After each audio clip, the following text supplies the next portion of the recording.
Hello అండి, అందరికీ నమస్తే. నేను మీ విజయ. వెల్కమ్ టు కుక్ విత్ విజయ. ఈ రోజు వీడియోలో 2-3 రోజులు దోశలు వేసుకున్న తర్వాత దోశపిండి మిగిలిపోతుంది కదా, అది బాగా పులిసిపోయి ఉంటుంది. ఆ దోశపిండితో పునుగులు ఏ విధంగా వేసుకోవాలో ఈరోజు చూపించబోతున్నాను.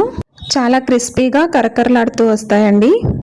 మరి లేట్ చేయకుండా ప్రాసెస్లోనికి వెళ్ళిపోదాం. దీనికోసం ముందుగా ఒక మిక్సింగ్ బౌల్ తీసుకొని ఈ మిక్సింగ్ బౌల్లో పులిసిన పిండిని 1.5 కప్పు వరకు వేసుకోవాలి. ఇప్పుడు ఇందులోకి సన్నగా తరిగి పెట్టుకున్న ఒక ఉల్లిపాయని అరకప్పు వరకు తీసుకొని వేసుకోవాలి. అలాగే 1/2 టీ స్పూన్ జీలకర్ర, సన్నగా తరిగి పెట్టుకున్న పచ్చిమిర్చి, అలాగే కొద్దిగా కొత్తిమీర లేదా కరివేపాకును వేసుకోవాలి. అలాగే కొద్దిగా రుచికి తగినంత సాల్ట్ వేసుకొని అంతా ఒకసారి బాగా కలిసే విధంగా కలుపుకోవాలి. ఇలా కలుపుతున్నప్పుడే పిండి అనేది లూజ్గా ఉందా టైట్గా ఉందో మనకు తెలిసిపోతుంది. దీని తర్వాత నెక్స్ట్ ప్రాసెస్ అనేది మనం స్టార్ట్ చేయొచ్చు.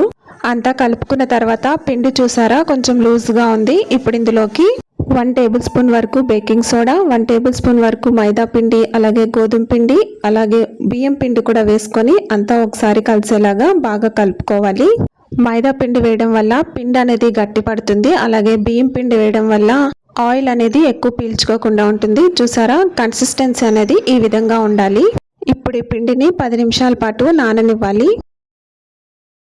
ఇప్పుడు డీప్ ఫ్రైకి సరిపడినంత ఆయిల్ పెట్టుకొని ఆయిల్ హీట్ అయిన తర్వాత కొద్దిగా పిండి తీసుకొని పునుకుల్లాగా వేసేసుకోవటమే. ఇలా ఆయిల్కి సరిపడినంత పునుకులన్నీ వేసేసుకోవాలి. ఇలా అన్నీ వేసుకున్న తర్వాత 1 నిమిషం పాటు గరిటె పెట్టకుండా అలా వదిలేసి 1 నిమిషం తర్వాత స్టవ్ని మీడియం ఫ్లేమ్లో పెట్టుకొని పునుగులు అనేవి లైట్ గోల్డెన్ బ్రౌన్ కలర్ వచ్చేంత వరకు వేయించుకోవాలి. చూసారా ఎంత చక్కగా ఉన్నాయో, క్రిస్పీగా ఉంటాయి. ఇలా ఫ్రై చేసుకున్న పునుగులన్నిటిని ఒక బౌల్లోకి తీసుకొని సర్వ్ చేసుకోవటమే. పునుగుల మీద మూత అనేది పెట్టకూడదు. మూత పెడితే క్రిస్పీనెస్ అనేది పోతుంది. మూత పెట్టకుండానే సర్వ్ చేసుకుంటే చాలా టేస్టీగా, చాలా క్రిస్పీగా ఉంటాయి.